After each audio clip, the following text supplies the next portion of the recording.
तर चला आज बनवूयात ओल्या नारळाचा वापर करून यापूर्वी कधी पाहिला नसेल आणि खाल्लासुद्धा नसेल असा आगळा वेगळा पदार्थ। पाहू शकतात तुम्ही जाळी खूप सुरेख पडलेली आहे आणि दोन्ही बाजूंनी अगदी छान असे सॉफ्ट जाळीदार तयार झालेले आहेत। आता मी तर याला ओल्या नारळाचे अप्पे असे नाव दिलेले आहे। तुम्ही काय नाव द्याल हे मात्र कमेंटमध्ये नक्की कळवा। तर पाहू शकतात याच्यातील एक मी तुम्हाला तोडून सुद्धा दाखवते। बनवायला अतिशय सोपी रेसिपी आहे आणि घरात उपलब्ध असणाऱ्या कमीत कमी साहित्यांमध्ये बनते। पाहू शकतात एक तोडून दाखवलेला आहे। आतून खूप छान अगदी सॉफ्ट जाळीदार आणि अगदी स्पंजी तयार होतात। तितकेच छान असे फुगलेले सुद्धा आहेत। तर नक्की हे जाळीदार अप्पे बनवायचे कसे ते पाहूयात। तर इथे सुरुवातीला आपण गूळ घेतलेला आहे। साखर न वापरता हे अप्पे आज आपण बनवतोय, त्यामुळे अतिशय पौष्टिक असे बनतात। आणि इथे हा गूळ आपल्याला या पद्धतीने चिरून घ्यायचा आहे। तर पहा अगदी तुम्ही बारीक करून सुद्धा घेऊ शकता ठेचून, जेणेकरून हा गूळ आपला पटकन पाण्यामध्ये विरघळला जाईल। त्यासाठी थोडंसं बारीक करून घेतला तर बरं पडेल। तर आता इथे पहा आपण 1 वाटी गूळ घेतलेला आहे। तर हा गूळ आपल्याला एका टोपामध्ये घालून घ्यायचा आहे। आता टोप गॅसवरती ठेवायचा आणि टोपामध्ये हा गूळ घालून घ्यायचा आहे। त्याच्यानंतर 1 वाटी गुळासाठी 1 वाटी पाणी आपण याच्यामध्ये घालणार आहोत आणि फक्त पाण्यामध्ये आपल्याला हा गूळ विरघळवून घ्यायचा आहे। इथे आपल्याला पाक वगैरे बनवायचा नाही। छान अगदी तिकडे पाण्यामध्ये गूळ विरघळतोय तोपर्यंत पुढची प्रोसेस आपण करूया। इथे पहा 1 वाटी रवा घेतलेला आहे। इथे तुम्ही बारीक जाड कोणताही रवा वापरू शकतात। आता हा रवा पहा आपल्याला मिक्सरच्या भांड्यामध्ये घालून घ्यायचा आहे आणि फक्त 1 वेळा फिरवून घ्यायचा आहे मिक्सरमधून। तर हा संपूर्ण रवा इथे फिरवून घेतलेला आहे आणि अगदी जास्त बारीकसुद्धा पिठासारखं टेक्स्चर ठेवायचं नाही, थोडंसं रवाळ असावं, पण अगदी 1 वेळा फिरवून घ्यायचं आहे। तोपर्यंत इकडे पाहू शकतात आपला गूळसुद्धा पाण्यामध्ये विरघळलेला आहे। पूर्णपणे आपण ते थंड करून घेऊयात। आता याच बघा रव्यामध्ये आपण अर्धी वाटी गव्हाचं पीठ घालणार आहोत। याच्याने काय होईल, आपल्या रव्याला किंवा बनणारा जो पदार्थ आहे त्याला बाइंडिंग खूप छान येईल। त्यामुळे इथे अर्धी वाटी गव्हाचं पीठ घातलेलं आहे, ते सुद्धा घालून 1 वेळा छान फिरवून घ्यायचं। आता हे दोन्ही आपण इथे फिरवून घेतलेलं आहे। आता हे काय करायचं आपल्याला एका मोठ्या बाउलमध्ये, ज्यामध्ये आपण सर्व मिश्रण तयार करणार आहोत त्याच्यामध्ये काढून घ्यायचं आहे। तर आता इथे एका बाउलमध्ये काढून घेतलं। आता इथे पाहू शकतात अर्धी वाटी ओल्या नारळाचा किस घेतलेला आहे। आता हे ओलं खोबरं होतं, त्याचा पाठीचा जो काळा भाग असतो तो काढून टाकला आणि बारीक बारीक काप करून मिक्सरमधून फिरवून घेतलेलं तेच हे ओलं खोबरं अर्धी वाटी घेतलेलं आहे। आता पहा त्याच्यावरती आपल्याला 1 चमचा तीळ घालायचे आहेत आणि चवीनुसार मीठ थोडंसं घालायचं आणि जी आपली वेलची जायफळची पावडर असते तर फ्रेश वाटलेली असेल तर ती तुम्ही याच्यावरती घालून सुरुवातीला आपल्याला चमच्याने छान मिक्स करून घ्यायचं आहे। त्याच्यानंतर जे आपण थंड करून ठेवलेलं गुळाचं पाणी होतं तर ते आपल्याला याच्यावरती थोडं थोडं करून घालायचं आहे आणि मिक्स करून घ्यायचं आहे, जेणेकरून याच्या गाठी आपल्या पूर्णपणे मोडल्या जातील। नाहीतर एकदम पाणी टाकलं तर मग त्याच्या गाठी होतील आणि मोडायलासुद्धा गाठी खूप टाईम लागेल जास्त। त्यामुळे थोडं थोडं घालायचं मिश्रण आणि लगेच आपल्याला त्या गाठी थोड्या थोड्या करून मोडून घ्यायच्या आहेत। या पद्धतीनं अगदी सगळं मिश्रण आपल्याला इथे जे पाण्याचं बनवलेलं होतं गुळाचं ते सर्व लागणार आहे। तर आता राहिलेलंसुद्धा मी याच पद्धतीनं याच्यावरती घालून घेते आणि एकसारखं फिरवून घेते आणि तुम्हाला याची कन्सिस्टन्सी दाखवते। तर आता इथे पाहू शकतात छान असं फेटून घ्यायचं, म्हणजे छान हवा भरली जाते आणि तितकंच बघा मिश्रणसुद्धा हलकं होतं। तर पाहू शकतात इथे या पद्धतीचं मिश्रण तयार झालेलं आहे।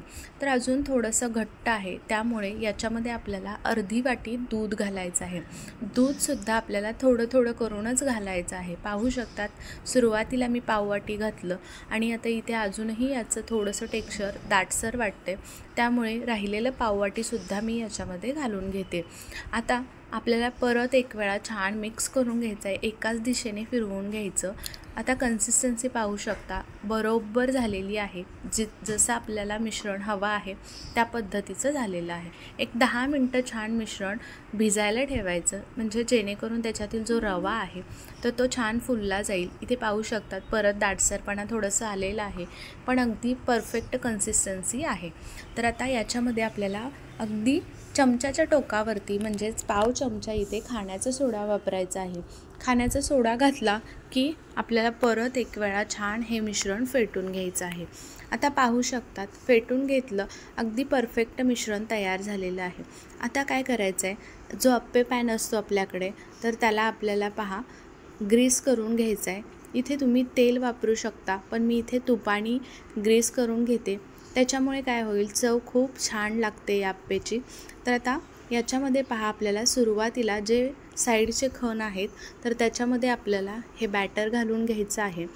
तर मीडियम फ्लेम ठेवायची आणि हे सर्व बॅटर आपल्याला साईडच्या खणांमध्ये सुरुवातीला घालून घ्यायचं आहे. जास्तसुद्धा भरायचं नाही, कारण हे फुगतात त्याच्यामुळे अजून जास्त डबल होतात. तर आता पाहू शकतात झाकण ठेवून मधल्या खणांमध्ये लास्टला घालायचं, झाकण ठेवायचं आणि फक्त 1 मिनटासाठी आपल्याला मीडियम फ्लेमवरती हे अप्पे छान भाजून घ्यायचे आहेत. आणि इथे पाहू शकतात 1 मिनटानंतर झाकण काढून पाहिलं, झाकण साईडला ठेवून द्यायचं आणि चमच्याच्या पुढच्याच टोकाने पाहू शकतात या पद्धतीनं पलटी करून घ्यायचे आहेत. आता दोन्ही बाजूंनी आपल्याला छान हे भाजून घ्यायचे आहे, त्यामुळे पलटी करून घ्यायचे. दुसऱ्या वेळी झाकण ठेवायची अजिबात गरज नाही आणि फक्त अर्ध्या मिनटासाठी ठेवायचे आहे, जेणेकरून खालनंसुद्धा अगदी छान फुगले जातील आणि कलरसुद्धा खूप छान येईल. तर इथे पाहू शकतात अर्ध्या मिनटानंतर लगेच आपल्याला हे काढून घ्यायचे आहेत. जाळी खूप सुरेख पडलेली आहे आणि दोन्ही साईडनी कलरसुद्धा खूप मस्त आलेला आहे. आता हे सर्व आपण काढून घेऊयात. तोपर्यंत मला सांगा, तुम्हाला इथपर्यंत थोडी जरी रेसिपी माझी आवडली असेल तर नक्की एक व्हिडिओला लाईक करा आणि अजूनही चॅनलवरती कोणी नवीन असेल, सबस्क्राईब केलं नसेल तर नक्की आपल्या चॅनलला सबस्क्राईब करून घ्या असे छान छान व्हिडिओ पाहण्यासाठी. तर पाहू शकतात आता पुन्हा जे राहिलेलं मिश्रण होतं ते सुद्धा याच पद्धतीने सर्व घालून घ्यायचं. तूप घालायचं सर्व खणांमध्ये, साईडच्या खणांमध्ये सुरुवातीला बॅटर घालायचं आणि मधल्या खणांमध्ये लास्टला घालायचं. अशा पद्धतीने मीडियम फ्लेमवरती आपल्याला 1 मिनटं छान भाजून घ्यायचे आहेत आणि नंतर पाहू शकतात पलटी करायचे. दोन्ही बाजूंनी अगदी खरपूस भाजून घ्यायचे कलर येईपर्यंत. आणि इथे आता पाहू शकतात आणि ह्या जे खण आहेत अगदी जवळून दाखवते, तर त्याची जी डिझाईन आहे तर ती अप्पेवरती पडलेली आहे. पाहू शकतात खूप सुरेख दिसते ही डिझाईनसुद्धा. तर तुम्हीसुद्धा या पद्धतीनं अप्पे एक वेळा नक्की बनवून पहा. आता हे अप्पे पाहू शकता तुम्ही, दुसरासुद्धा दाखवते. सगळे या पद्धतीनं अगदी मधले कसे थोडंसं उष्णता जास्त असते मधल्या खणांमध्ये, तर त्यामुळे काय करायचं, साईडचे मी सुरुवातीला बोलले पहिलं घालून घ्यायचे आणि नंतर लास्टला आपण मधले घालून घ्यायचे, म्हणजे कसं उष्णता थोडीशी कमी लागते तिकडे, पहिलं साईडचे छान भाजून होतात. तर आता इथे पहा सर्व काढून घेतलेले आहेत. हे अप्पे तुम्ही असे सुद्धा खाऊ शकता, जसे आपण गुलगुले खातो गव्हाच्या पिठाचे असतात, अगदी सेम त्या पद्धतीचे छान लागतात. फक्त आपण याच्यामध्ये नारळ घातले, नारळ वापरून केले, त्यामुळे अतिशय सुरेख लागतात खाण्यासाठी. तुपाची सुद्धा टेस्ट येते. एक तोडूनसुद्धा दाखवते, खूप सुरेख झालेले आहेत. आणि हे अप्पे अगदी तुम्ही चहासोबतसुद्धा खाल्ले ना, अप्रतिम चवीचे लागतात. अगदी सोपी रेसिपी आहे आणि आगळी वेगळी आहे. यापूर्वी कधी तुम्ही पाहिली असेल आणि बनवली असेल असं मला वाटत नाही, त्यामुळे नक्की तुम्ही ही रेसिपी एक वेळा जरूर ट्राय करा. आणि घरातीलच सर्व साहित्य वापरलेलं आहे, त्यामुळे पटकन आपण एक 5 मिनटामध्ये हे बनवू शकतो. मुलांना टिफिनमध्ये देऊ शकतो, मुलांनासुद्धा खूप जास्त आवडणारी आहे. तर रेसिपी कशी वाटली ते मात्र जरूर कमेंटमध्ये कळवा.